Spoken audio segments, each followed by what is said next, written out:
नमस्कार दोस्तों। आज की कहानी है क्या बहू बेटी नहीं बन सकती। कमरे से धड़ाम से प्लेट फेंकने की आवाज़ आई। बैठक रूम में टीवी देख रहे भाई बहनों के बीच से उठकर आसिम आवाज़ की दिशा में कमरे में चला गया। आसिम के कमरे में जाते ही उसकी बीवी रजिया ने फटाक से दरवाज़ा बंद कर दिया। यह आसिम की शादी का दूसरा ही दिन था। आसिम की बीवी रजिया देखने में बड़ी खूबसूरत थी। उसकी खूबसूरती और बातों पर फिदा होकर ही आसिम ने उससे शादी के लिए हाँ भर दी थी। वैसे वह आसिम की भाभी की बहन की बेटी थी। बड़ी धूमधाम से दोनों की शादी हुई थी। घर में नई भाभी के आ जाने से आसिम के भाई और आसिम के मामू के बच्चे यानी ममेरे भाई बहन भी बहुत खुश थे। आसिम के घर में सगे और ममेरे भाई बहनों के बीच कोई भेद नहीं था। एक बाड़े में भाई बहन के अलग अलग घर थे, परंतु साथ ऐसे रहते थे जैसे सब एक ही घर में रहते हों। सब साथ साथ खाना खाते, साथ खेलते, साथ मेले में जाते थे। फूफी भाई के बच्चों को भी अपने बच्चों की तरह संभाला करती और भाभी भी ननद के बच्चों को अपने बच्चों जैसा ही प्यार करती। वास्तव में बच्चों ने भेदभाव देखा ही नहीं था, इसलिए उन्हें यह कभी एहसास हुआ ही नहीं कि वे सगे भाई बहन नहीं बल्कि मामू फूफी के बच्चे हैं। अगले दिन शाम के समय जब फिर सब भाई बहन टीवी देखने बैठे तो आसिम कमरे में ही रहा।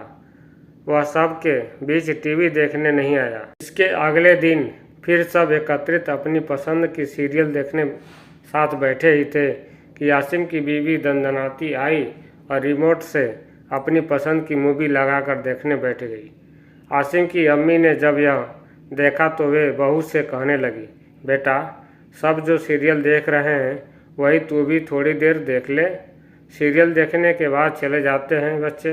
दरअसल आसिम के मामू के यहाँ टीवी नहीं था और न ही उन्हें अलग से टीवी लेने की ज़रूरत महसूस हुई कभी। एक टीवी के ही बहाने अपना पसंदीदा सीरियल या कोई ख़ास मूवी देखने सब एक समय बैठक में नज़र आते थे। अगले दिन फिर जब सब उसी वक्त टीवी देखने बैठे तो आसिम की बीवी रजिया ने आकर टीवी बंद कर दिया। सब चुपचाप बाहर निकल गए। धीरे धीरे सबकी समझ में आ गया कि रजिया भाभी को सबका बैठना अखरता है। दोपहर के समय पार्टी मामू के यहाँ जमती थी। रजिया को आसिम का मामू के यहाँ बैठना भी अखरता। वह बुलाने चली जाती। आसिम उठकर नहीं आता तो उसकी बड़बड़ शुरू हो जाती।